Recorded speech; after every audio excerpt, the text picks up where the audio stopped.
whether misoprostol should be given or held. So first of all, what is misoprostol? Because if you don't know this, nothing else is going to make sense. It won't matter.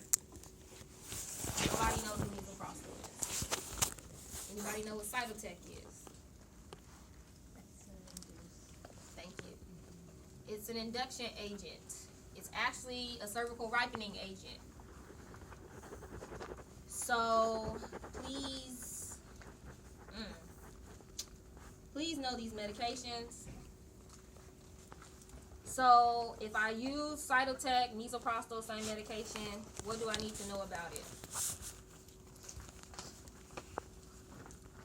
Side effects, how long it takes, like when to administer it, when to not. How long it takes is important, but what's more so important about what do I need to know before I can put this medication in? How the baby is doing? Well, you always need to know that, but what did you say, Remy? Like where her dilation? Yeah, you need to know how far dilated she is, and why is that important? So the medication is actually intended to. It's intended to soften the cervix. Sometimes it can actually dilate the cervix, but that's not its purpose. The purpose is to soften the cervix. But you are not going to put either a cytotec or Cervidil in somebody who is dilated more than about 2 centimeters. You're just going to move on to the next induction agent. You'd either do like a Foley balloon, or if her cervix is soft enough, just go ahead to Pitocin. But you're not going to put in a cervical ripening agent. Why? Because it's already ripe. Because what? It's already ripened, so you're just waiting for it. That's not really why. Because all it does is soften it, it doesn't dilate it more. It's because of what it can potentially do to the fetus. You don't want this medication getting up inside the cervix. It can cause respiratory depression, and it can really cause bradycardia and stuff, a lot of decelerations. So you don't want somebody who's too far dilated to have this medication because of the harm that it can do to the baby. You guys really need to go back and read this stuff. For the purposes of passing OSCEs, but also for the purposes of passing the final. Okay. So we know that she's already had misoprostol. We know that she may or may not need it again. So this OSCE is trying to determine, A, if you know how to check somebody's cervix, and B, if you know based on the cervical dilation or the cervical exam, whether or not we should continue on with this induction, or we should just start augmenting her labor. Does that make sense? Okay. So of course you're always going to do hand hygiene. You're going to identify the patient. She doesn't have an ID band on right now. She will for OSCEs.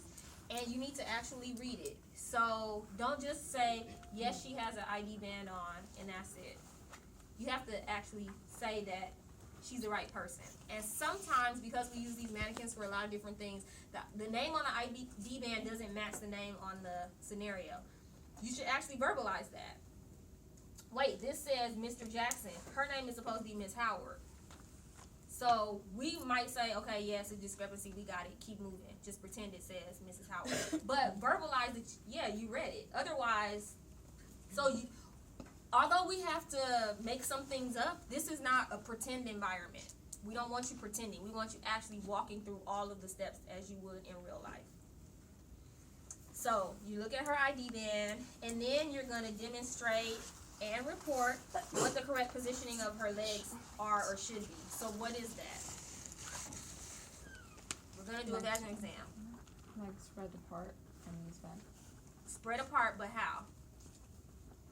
And knees bent, but how? So what most people like to do is, and what I'm going to expect you to do, is the butterfly position.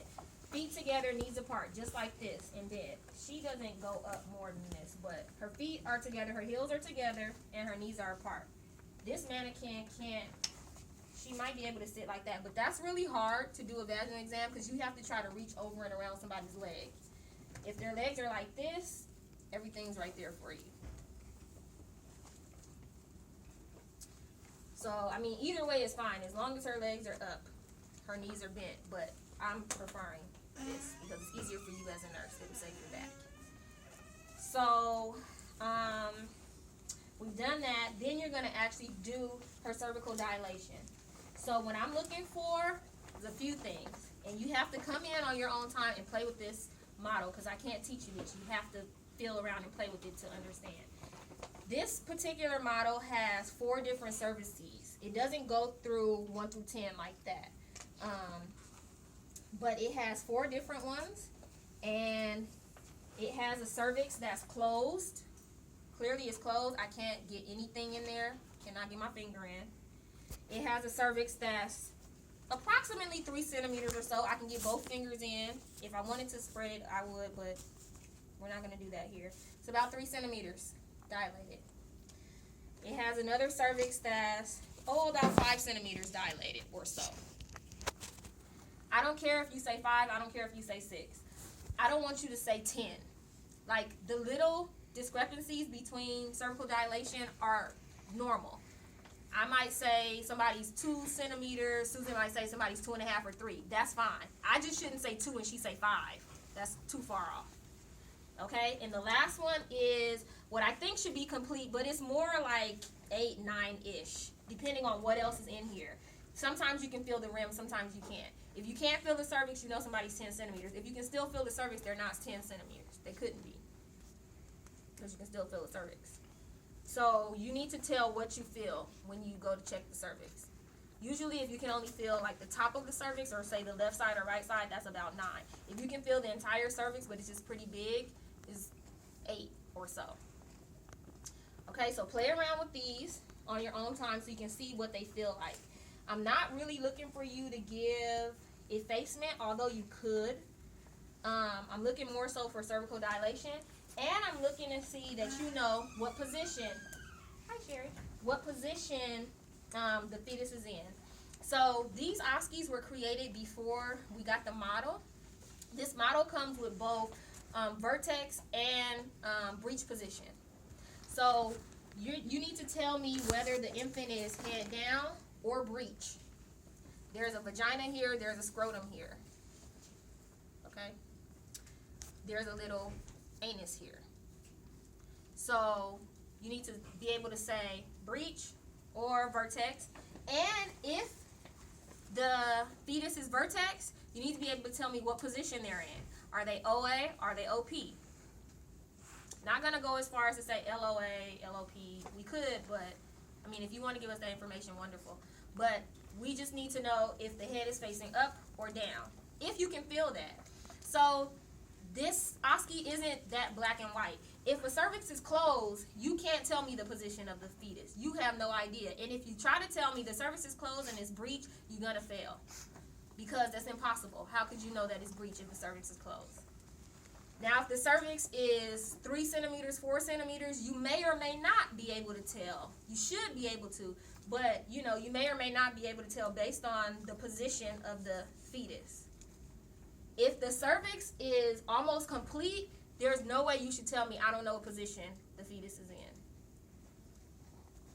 If the cervix is, let me go back to this one, like 3 centimeters, 4 centimeters, or this is more like 5 or so. If the cervix is 3 centimeters or so, you may not be able to tell what the position is, but you should definitely be able to tell whether you feel the head or a butt. You might not be able to feel the fontanelles because you can't get your fingers in there that much. But don't tell me, oh, the cervix is 3 centimeters, but I don't know if it's vertex or breech, because that's not true. You do know. Okay?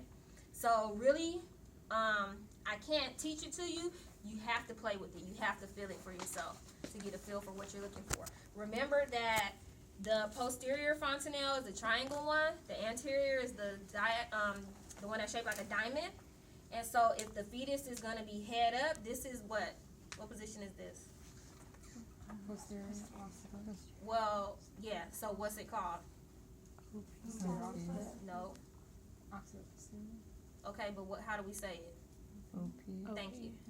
So this is OP. The infant's looking straight up at the ceiling. If it's facing down, then what position is this? OA. And you'll need to know the difference between the two. Again, depending on how far dilated she is. So if she's closed, you're not going to be able to tell me the position.